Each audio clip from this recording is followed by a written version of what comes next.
really impressed how these have gone together. These are the MGZR rear calipers, pads, discs, all hooked up to a Civic EG. You just need to throw the braided brake line on. Yeah, looking really good.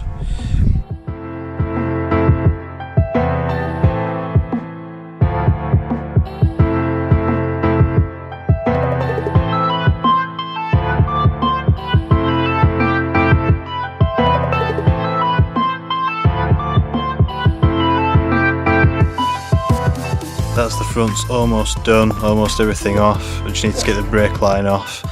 It's this little bracket here that's stuck. But yeah, that's the size difference. So the front's 262s versus the 282s. Really big difference again. Should give the same sort of benefits as the rear.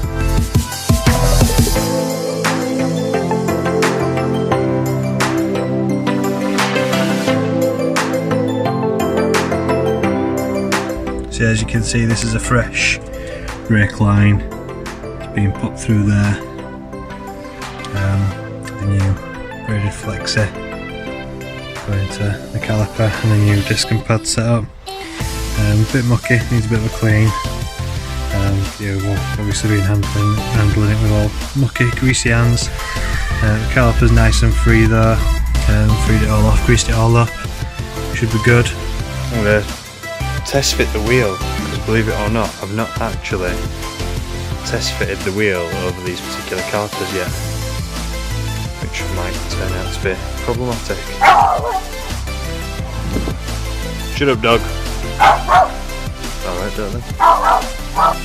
There we go, there's the fitment. You can see the caliper is very close to the wheel, but looks good. Nice large disc. Big problem though is that there was a nail in this particular tyre, so now it's nice and flat. So that was the nail, and it was unfortunately it was touching the tarmac as well, so I didn't want to risk it and leave it in there in case it did come out. So what I'm going to do is get that particular tyre to, I'm going to go take it to get repaired. Probably put it on the front, see if I can burn it off quickly. Anyway, I've stopped the time lapse as well. I've taken the phone off the stand just because it was yeah, I just want to crack on now and get it done.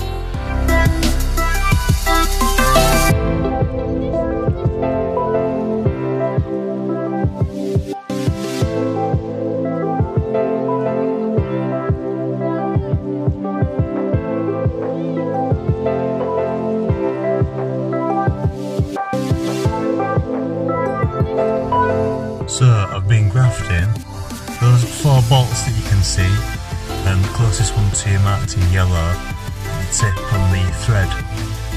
Those 4 have been undone. There's a little pin there that I've just basically put a split pin through. You can see it all curled up. I just need to chop the ends off.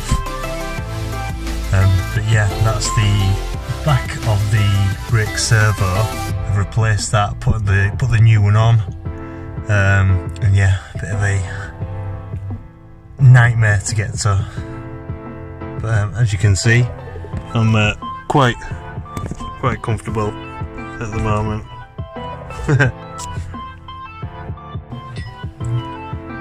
So this is the other side. You probably didn't see this yesterday. I cut recording because I just wanted to crack on and get on with it, but yeah, this is the other side of the servo to what we've just seen on the interior, going to the brake master cylinder. This is a 1-inch one from an MGZR 160 brake. So it's basically the same as the Integra Type R and EK9 units. So yeah, I just need to get all that bolted up, get this bracket bent nicely into there, this bracket, this brake line bent nicely into there, get my vacuum pipe back on, and yeah, just get it built back up, get it back on road. This, if you're wondering why it's been so long since I've basically first started recording this, those that know me, I've been recording this now for 3 days.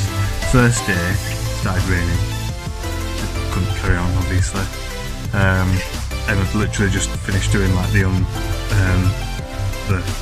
unloading of the boxes out of the garage onto the driveway, just to show you for that time lapse.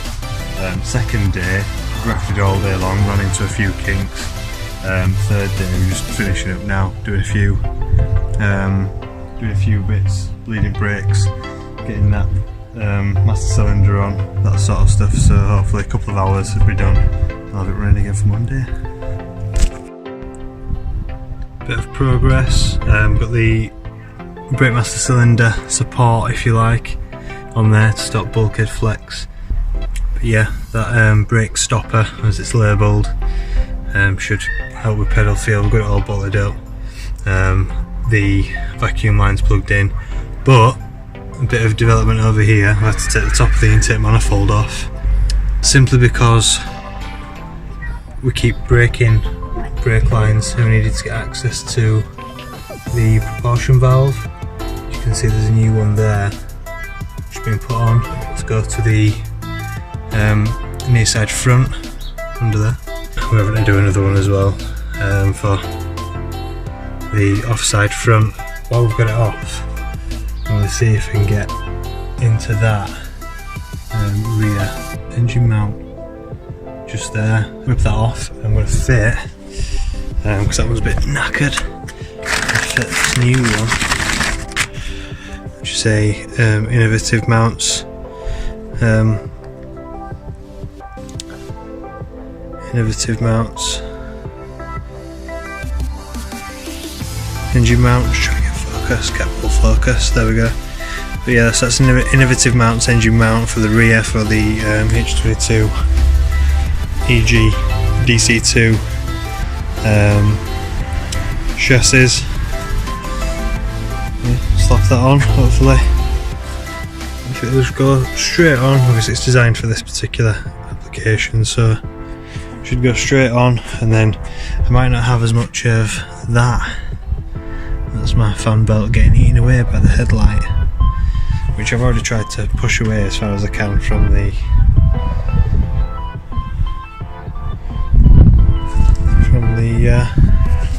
pulley, but yeah, no such luck. 2,000 years later. Day 4 on the red thing.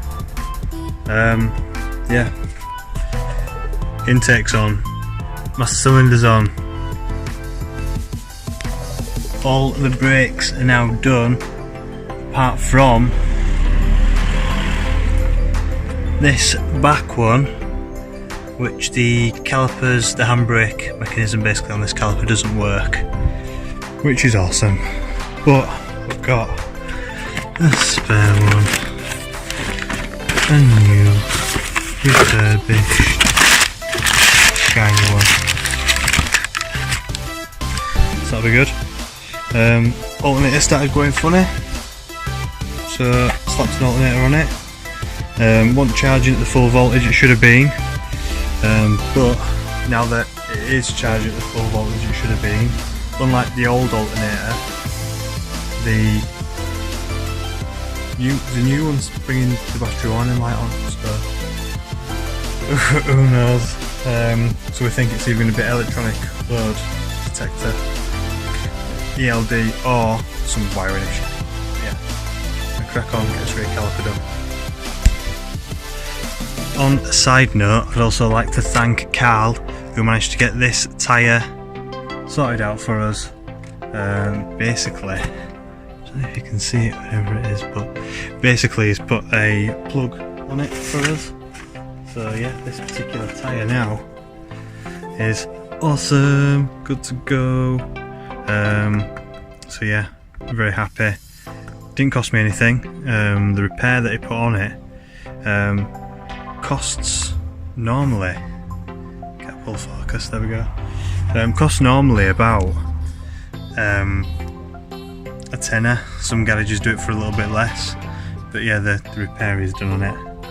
Very, very thankful for. Thank you very much, Cal. Old caliper off, puddle of brake fluid, new caliper on. It's just on top caliper slide bolt. Flex is obviously just nipped up. We need to make sure that it's you know, it's in a nice position angle wise, so it doesn't touch on anything. That's obviously just springing from the pad spring. Get the bottom one in, and it's bleed time. Build it all back up, should I say, get it all done, and it's bleed time. There you go, fully built up, ready for bleeding. Get this caliper bleeded off using the bleed nipple, and then I think that's it. I think I'm done. I think I'll have brakes then. I'll have brakes all around that properly work with like proper handbrake and everything.